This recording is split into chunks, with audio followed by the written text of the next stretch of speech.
Deputy CM పర్యటనలో హల్చల్ చేస్తున్న నకిలీ ఐపీఎస్ కు కోర్టు 14 రోజుల రిమాండ్ విధించింది. నిందితుడు ప్రకాష్ రావును సాలూరు మున్సిపల్ మెజిస్ట్రేట్ కోర్టు ఎదుట పోలీసులు హాజరుపరచగా ఆయనకు రిమాండ్ విధించింది. అయితే అతన్ని బొబ్బిలి జైలుకు తరలించారు ప్రస్తుతం. ఇక 2003 సంవత్సరంలో ఇండియన్ ఆర్మీలో సిపాయిగా రిక్రూట్ అయిన సూర్యప్రకాష్ రావు 2005లో ఉద్యోగాన్ని విడిచిపెట్టాడు. తూనికలు కొలతల శాఖ నుంచి స్కిల్ వర్కర్స్ లైసెన్స్ తీసుకుని ఇన్స్పెక్టర్గా కూడా ఫోజులు ఇచ్చాడు. భూమి రిజిస్ట్రేషన్ తగాదాలో అవతలి వ్యక్తిని బెదిరించేందుకు ఫేక్ ఐడి వాడినట్లుగా గుర్తించారు. భూమి తగాదాలో బెదిరించేందుకు సూర్యప్రకాష్ హైదరాబాద్లో యూనిఫామ్ కొన్నాడు. పోలీసు అధికారులతో ఫోటోలు దిగి ఐపీఎస్ అధికారులంటూ కూడా గడసం గ్రామస్తులను నమ్మించాడు.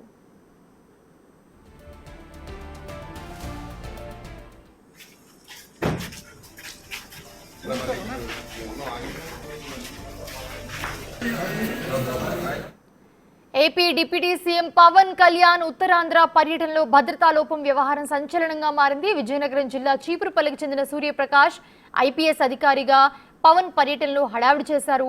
సూర్యప్రకాష్ ను ఐపీఎస్ అధికారి అనుకుని కింది స్థాయి పోలీసులు సైతం ఫోటోలు వీడియోలు దిగడం చర్చనీయాంశమైంది. ఈ క్రమంలోని నకిలీ ఐపీఎస్ అధికారి సూర్యప్రకాష్ భాగోతం బయటపడింది.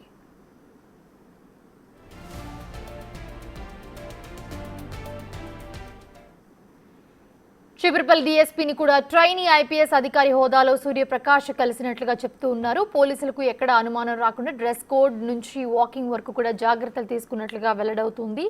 సూర్యప్రకాష్ ఉదంతంతో పవన్ కళ్యాణ్ భద్రతపైన అనుమానాలు వ్యక్తమయ్యాయి.